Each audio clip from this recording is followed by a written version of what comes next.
And then I tell Anxiety, hey, don't worry so much anymore. And she'll say, wow, Joy, I never thought of that before, thank you. Welcome to MsMojo, and today we're counting down our picks for the gags, references, and deeper meanings in Inside Out 2 intended for older audiences. We are suppressed emotions! Let us have it right now!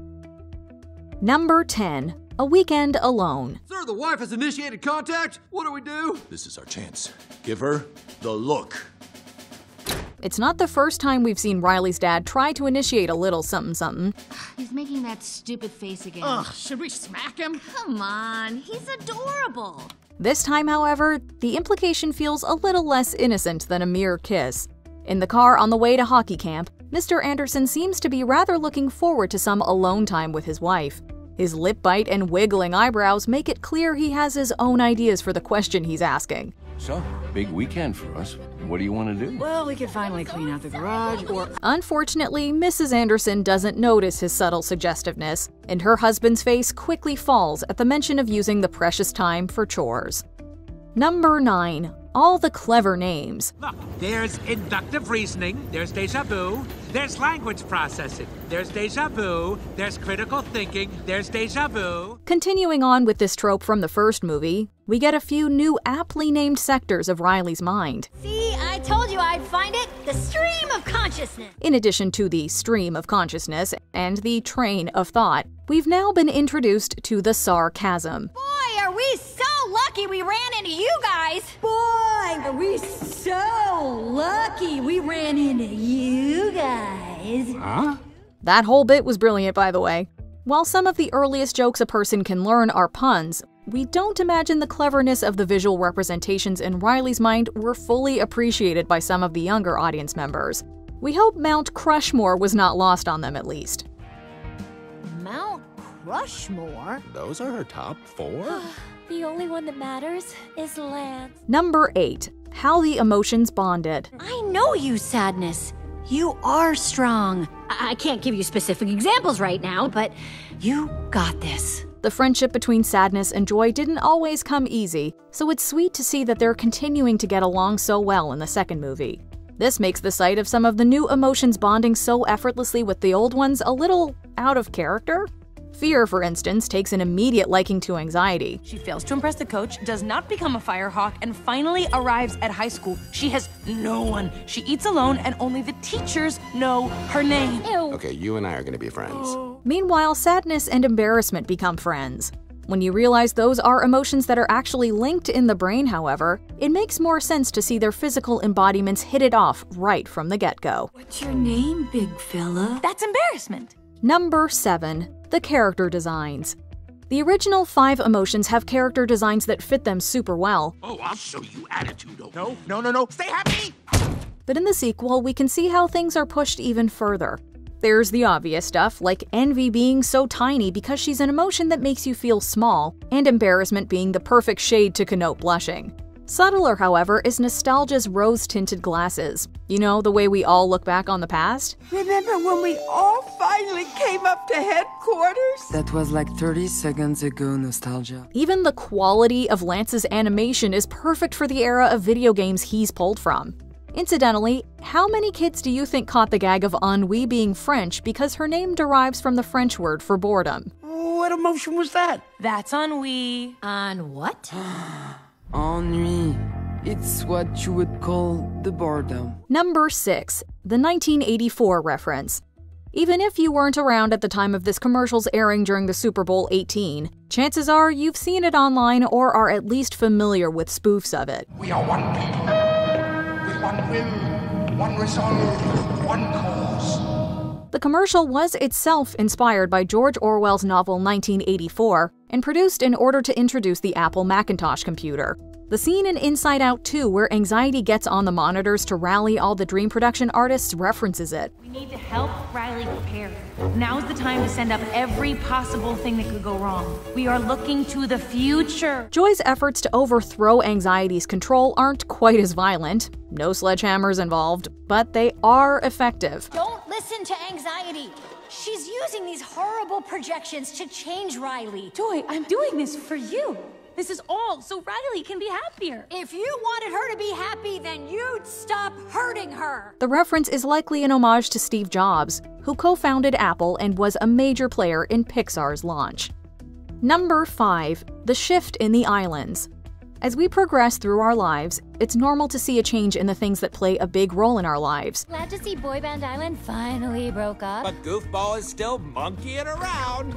The focus on friendship over family in adolescence is applicable to nearly everyone out there, but it still tugs at the heartstrings to see Riley's family island, once so big, now relegated to a small, plain 3-statue isle. Where's Family Island? It's right there. Oh, there it is. What's that blockiness? Oh, that's Friendship Island. Isn't it amazing? Like the emotions need binoculars to see it. While it's played for laughs, especially next to the gargantuan landmass that is Friendship Island, it gave some of us the much-needed reminder to give our parents a call. Number 4. Lack of romantic pursuit. Sorry. Girl.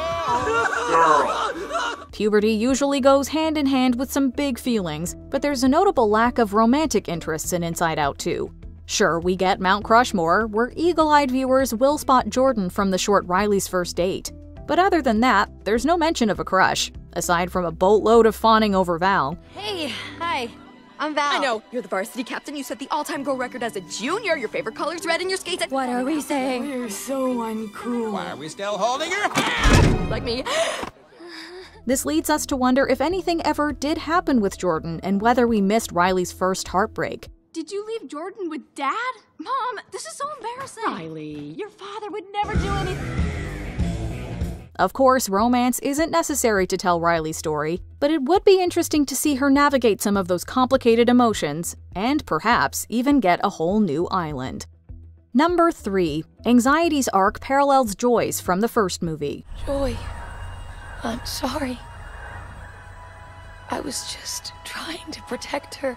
The sequel takes the original movie's message, all emotions serve their purpose, and expands on it wonderfully.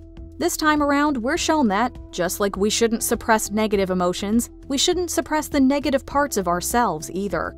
In the first Inside Out, Joy is bent on ensuring Riley never feels bad and struggles to relinquish control of her. In the sequel, we find her encouraging Anxiety to do just that. Anxiety?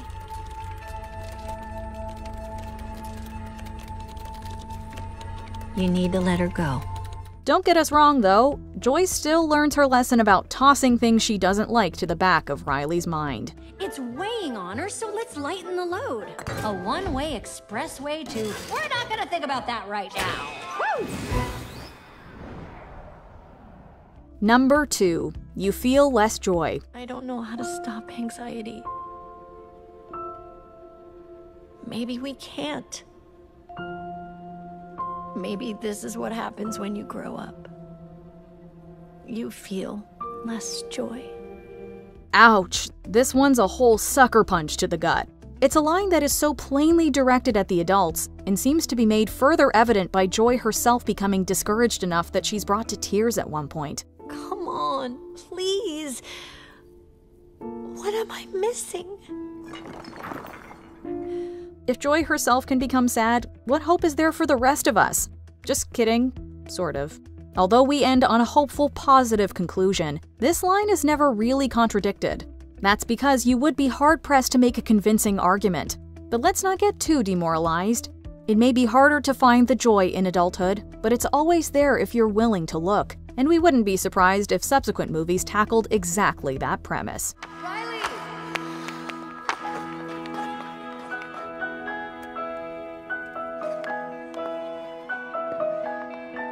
Before we continue, be sure to subscribe to our channel and ring the bell to get notified about our latest videos. You have the option to be notified for occasional videos or all of them. If you're on your phone, make sure you go into your settings and switch on notifications. Number 1. Riley's anxiety attack.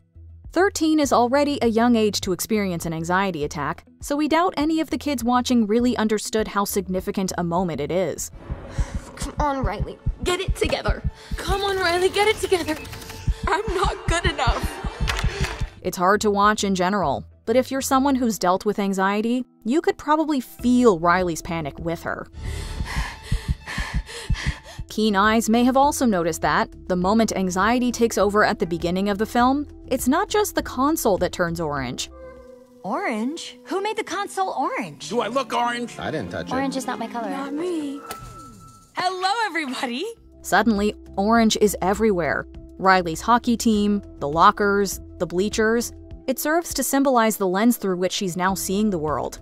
Additionally, we close out the movie recognizing that anxiety isn't a villain, and is actually helpful in small doses. We can't control whether Riley makes the team, but what can we control? Well, oh, Riley has a Spanish test tomorrow. We need to study. Oh, you're right! How did you like Inside Out 2 compared to the original movie? Let us know in the comments. All right, guys, it's gonna be a long night. So let's get the team ready. Do you agree with our picks? Check out this other recent clip from MsMojo. And be sure to subscribe and ring the bell to be notified about our latest videos.